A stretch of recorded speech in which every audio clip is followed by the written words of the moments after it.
Now, I'd like to talk about GST reports.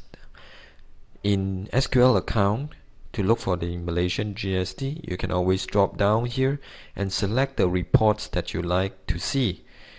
However, you are also able to open up the GST return and select the periods of your taxation return cycle or submission in order to view relevant dates submission reports. So for example, here I have 2 cycles and I choose to open up the tax return for between April to June.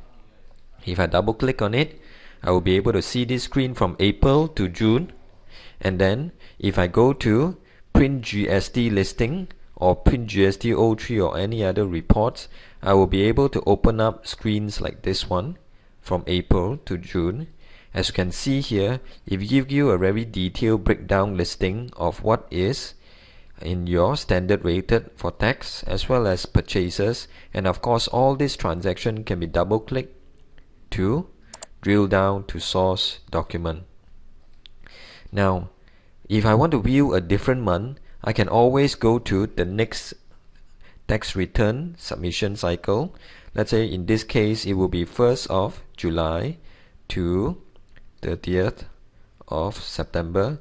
I can press apply and we'll be able to view a second listing over here, as you can see.